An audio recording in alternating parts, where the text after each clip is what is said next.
Imagine waking up in the year 2027. You open your laptop, but your access is revoked. You call your office, but a voice synthesized by AI answers, informing you that your role has been optimized. This isn't just a layoff, it's the beginning of the great labor displacement.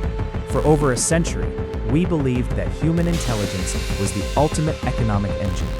We went to school, earned degrees, and built careers on the assumption that a machine could never replace critical thinking. We were wrong. By 2027, the line between white collar and blue collar has vanished. AI models aren't just writing emails, they are performing surgeries, designing skyscrapers, and managing entire global supply chains without a single human intervention.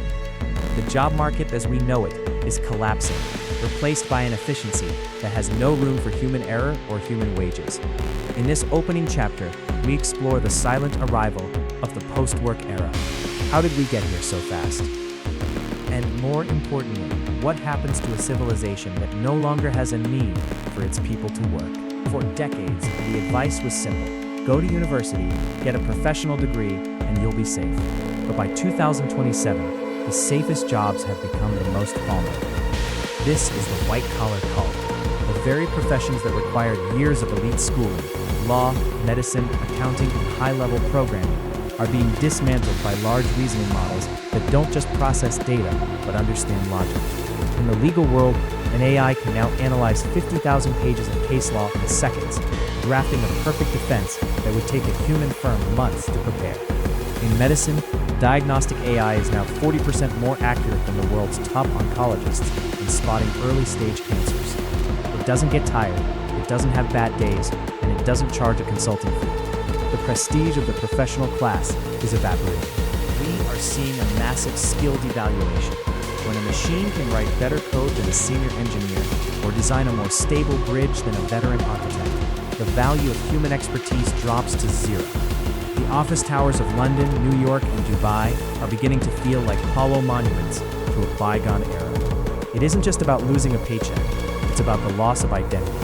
When the world no longer needs your expertise, who are you? As the engines of human labor grind to a halt, a new term begins to echo in the halls of power: Universal Basic Income, or UBI. On the surface, it sounds like a utopian dream. The government providing every citizen with a monthly stipend to cover their basic needs. No more 9-to-5 grind, no more fear of starvation. But as we enter 2027, the dream is revealing a darker side. This isn't just a safety net, it is a mechanism of total dependency. When you no longer earn your living through your own skills, your survival becomes a subscription service provided by the state. This free money isn't actually free, it comes with strings attached. By 2027, UBI is being integrated with the very global grid we discussed before. Your monthly payment is tied to your behavioral compliance. If you attend a protest, post unapproved opinions online, or fail to meet a digital health requirement, your UBI is throttled or suspended instantly. We are moving from a market economy to a permission economy. In this new world, you don't work for a boss. You exist at the mercy of an algorithm.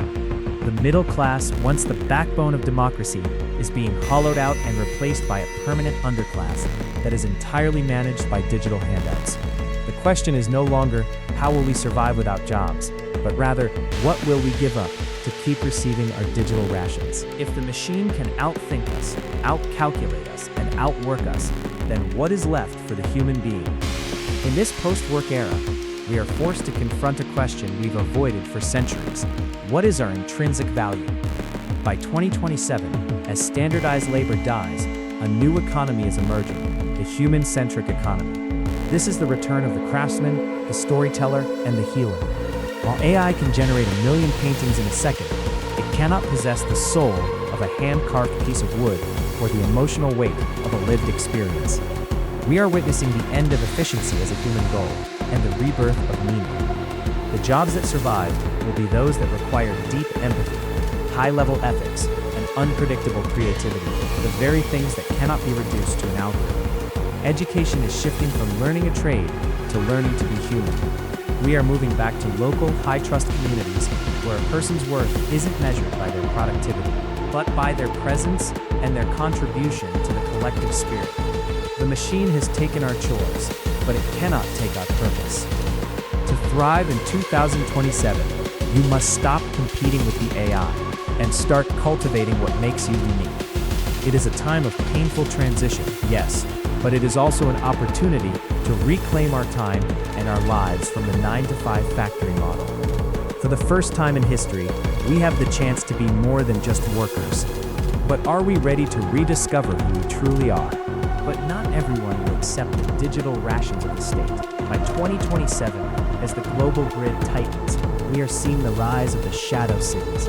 These are off-grid communities, modern-day sanctuaries built by those who refuse to let an algorithm dictate their worth. Located in the forgotten rural landscapes and the decaying industrial zones, these enclaves are practicing a new kind of survival. Here, the currency isn't programmable tokens, it is tangible skills and physical labor. In the shadow cities, the high tech is replaced by high trust. People are building their own localized energy grids, using decentralized water filtration, and growing their own food in vertical urban farms. They are unplugging, not by returning to the Stone Age, but by using technology as a tool, not a master. This is the ultimate rebellion, a society that operates in the blind spots of the AI sensors. However, life in the shadows isn't easy. It is a world of constant vigilance, where privacy is the most valuable resource and anonymity is the only shield. The grid views these independent communities as dark zones, threats to the total efficiency of the system.